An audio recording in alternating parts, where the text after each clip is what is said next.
لمحوں نے خطا کی، صدیوں نے سزا پائی۔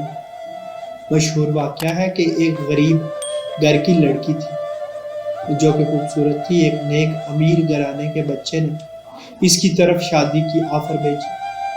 شادی ہو گئی، ماں باپ بھی خوش تھے کہ بچی کی شادی اچھی جگہ ہو گئی۔ جب یہ گھر پہنچی تو خاوند نے اس کے ساتھ بہت زیادہ محبت کا اظہار کیا۔ یہ اس محبت کو دیکھ کر نخرے میں آ گئی۔ خاوند جتنا زیادہ محبت کا اظہار کرتا، یہ اتنا اس کی طرف سے سرد مہری کا ثبوت دیتی۔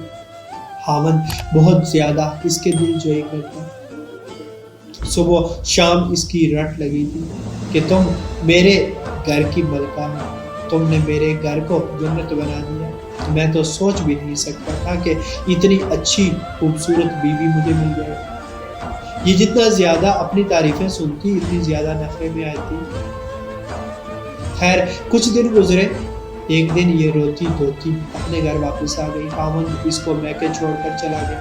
ماں نے پوچھا بیٹی کیا ہوا؟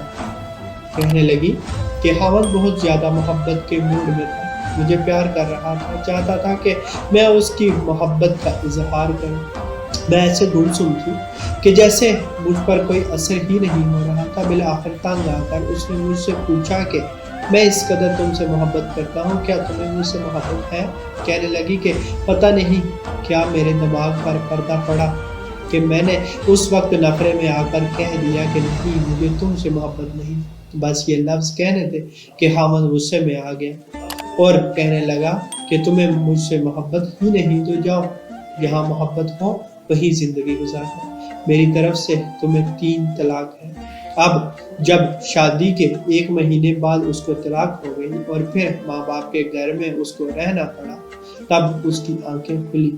لمحوں نے خطا کی، صدیوں نے سزا پائی۔ پھر اس کے بعد اس کی دوسری شادی نہ ہو سکی، اس لیے کہ جو اچھے رشتے تھے وہ کنواری لڑکی سے شادی کرنا چاہتے تھے اور اس کے نام پر تو طلاق کا دھبا لگ چکا تھا، اور جو رشتے آتے تھے وہ بہت بوڑھے شادی شدہ لوگوں کے آتے تھے۔ ان سے شادی کرتے ہوئے یہ گھبراتی تھی۔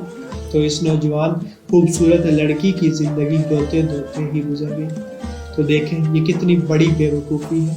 وہ زندگی کا ساتھی، وہ اپنے دل کے سکون کے لیے، دل کے اطمینان کے لیے اگر یہ چاہتا ہے کہ میں اس بیوی سے اتنی محبت کرتا ہوں تو یہ بھی مجھ سے محبت کرے، تو بیوی کو اس کا اظہار کرنا چاہیے، کہنا چاہیے کہ ہاں میں تم سے محبت کرتی، تم ہی تو میری زندگی کے ساتھی ہو، میری چاہت ہے، میری محبت ہے، ساری تم ہی ہو، تمہارے لیے ہی، تم نے ہی میرے لیے دنیا کو جنت بنا دیا، میری تو خوشیاں ہی تمہارے ساتھ وابستہ ہیں۔ ایسے الفاظ کہنے میں کیا رکاوٹ ہوتی ہے سوائے اس کے کہ نفس کی شرارت ہوتی ہے یا شیطان بدتمیز اس کے پیچھے پریشان کرنے کے لیے تلا ہوا ہوتا ہے، اس کے سوا اور کچھ بھی نہیں ہوتا۔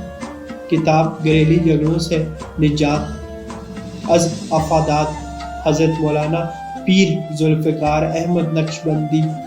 اللہ پاک سمجھنے کی توفیق عطا فرمائے، اللہ پاک آسانی حاصل اور تقسیم کرنے کا شرف عطا فرمائے، آمین، جزاک اللہ۔